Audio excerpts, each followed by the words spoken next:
ठाकरे बंधूंच्या युतीची उद्या दुपारी 12 वाजता हॉटेल ब्लू सी मधून घोषणा होणार आहे. संजय राऊतांनी याबाबत माहिती दिली.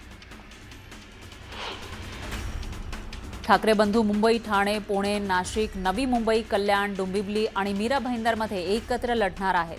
तर जागा वाटपासंदर्भात चर्चा पूर्ण झाल्याची माहिती संजय राऊतांनी दिली.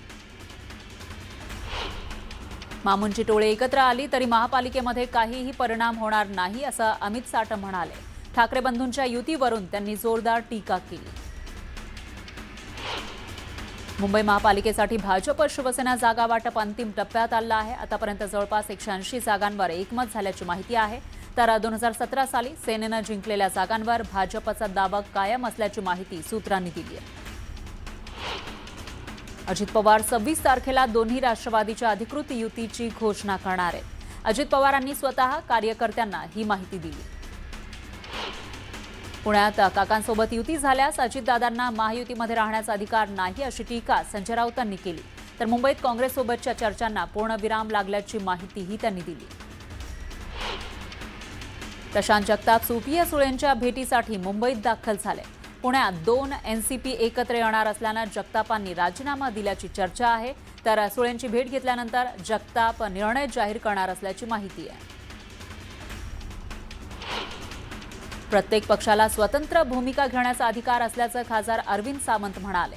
तर आमचा सर्वांचा विचार महाविकास आघाडी करण्याचा आहे असंही त्यांनी म्हटलेलं आहे. ठाकरे बंधूंच्या युतीवर बोलताना त्यांनी हे वक्तव्य केलं. पुणे पालिकेमध्ये आंदेकर विरुद्ध कोमकर सामना रंगणार आहे. गणेश कोमकर यांच्या पत्नीनं शिवसेनेकडून मुलाखत दिली आहे. कल्याणी कोमकर रविवार पेठ, नारायणपेठमधून लढण्यास उत्सुक आहे. आंदेकर कुटुंबियांनी निवडणुकीमध्ये तिकीट दिल्यास त्यांना आत्मदहन करू असा इशारा आयुष कोमकरच्या आईनं दिला. काही दिवसांपूर्वी बंडू आंदेकरच्या टोळीनं आयुषची हत्या केली होती. बंडू आंदेकरची सून सोनाली आंदेकर निवडणूक लढण्यास इच्छुक आहे. पुण्यामध्ये बारामती हॉस्टेलमध्ये अजित पवार इच्छुक उमेदवारांच्या मुलाखती घेत असताना महिलांनी संताप व्यक्त केला. अण्णा बनसोडेंच्या मुलाला उमेदवारी देण्यास महिलांनी विरोध दर्शवला.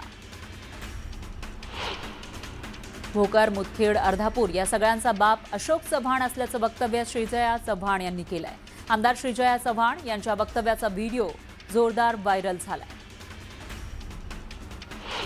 भाजपपासून देशाला स्वतंत्र करायचं असेल तर सांगलीमधून मशाल पेटवा असं आवाहन खासदार विशाल पाटलांनी काँग्रेस कार्यकर्त्यांना केलं. पालिका निवडणुकीच्या पार्श्वभूमीवर घेण्यात आलेल्या मेळाव्यात त्यांनी हे वक्तव्य केलं.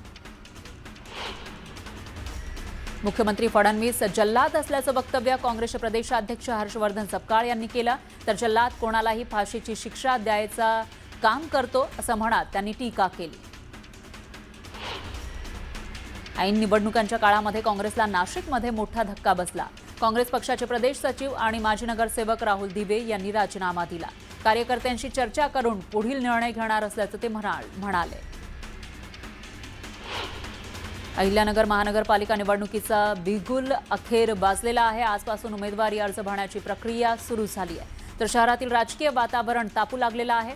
एकूण 17 वॉर्डांसाठी ही निवडणूक होणार आहे. त्यासाठी प्रशासनानं 6 ठिकाणी निवडणूक कार्यालय स्थापन केली.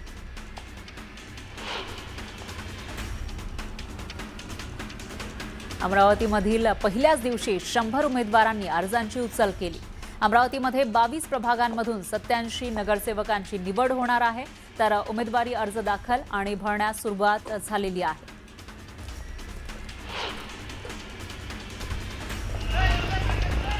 वाशिमच्या रिसोड नगर परिषदेवर भाजपनं सत्ता स्थापन केली आहे. नगराध्यक्षपदी भगवान क्षीरसागर आणि 9 नगरसेवक निवडून येत भाजप सर्वात मोठा पक्ष बनला. त्यामुळे रिसोड शहरातून भाजप नगराध्यक्ष आणि सदस्यांनी डीजेच्या निनादात मोठी विजयी रॅली काढली. यवतमाळ नगर परिषदेचे माजी नगराध्यक्ष सुभाष राय यांनी पुन्हा एकदा आपला करिश्मा दाखवत 2 प्रभागांमध्ये भाजपचे उमेदवार विजयी केले. त्यानंतर भव्य विजयी रॅली काढत 75 वर्षीय सुभाष राय यांनी ताशावर धरलेला ठेका लक्षवेधी ठरला. परभणी जिल्ह्यातल्या जिंतूर आणि सेलू नगरपालिकेच्या निवडणुकीमध्ये भाजपच्या कमळ चिन्हावर 9 मुस्लिम उमेदवार निवडून आले. पालकमंत्री मेघना बोर्डीकर यांनी हा पॅटर्न राबवला. आगामी परभणी महानगरपालिकेतही हाच पॅटर्न राबवणार असल्याचं मंत्री बोर्डीकरांनी सांगितलंय. मलेशियामधील क्वालालंपूर इथं पार पडलेल्या 23व्या PAMA global abacus and mental arithmetic कॉम्पिटिशनमध्ये अक्षरशिल्प पामा इंडियाच्या विद्यार्थ्यांनी जागतिक स्तरावर दैदिप्यमान यश मिळवलंय. एकूण 44 विद्यार्थ्यांनी पदकं जिंकत भारताचा तिरंगा अभिमानानं फडकवला. विक्रमगड नगरपंचायततर्फे गडावरील आणि रस्त्यावरील भाजी आणि मासे विक्रेते हटवण्याची मोहीम राबवण्यात आली. तर या मोहिमेला स्थानिक भाजी विक्रेते आणि मासळी विक्रेत्यांनी तीव्र विरोध केला. नगरपंचायत कर्मचाऱ्यांशी आणि अधिकाऱ्यांशी वाद घातला. जळगावच्या चोपड्यामध्ये कडाक्याच्या थंडीमुळे सर्दी, खोकला आणि श्वसनाचे रुग्णसंख्येमध्ये वाढ झालेली आहे. रात्रीच्या वेळेस थंडीमध्ये कामाशिवाय बाहेर पडू नका असा सल्ला डॉक्टरांनी दिलाय. हिंगोली कृषी उत्पन्न बाजार समितीमध्ये हळदीला 16,000 रुपये प्रति क्विंटलपर्यंत दर मिळाला. मात्र सध्या बाजारामध्ये हळदीची आवक कमी झालेली आहे. पण ज्या शेतकऱ्यांकडे हळद आहे त्या शेतकऱ्यांना या वाढलेल्या दराचा आर्थिक फायदा झाला.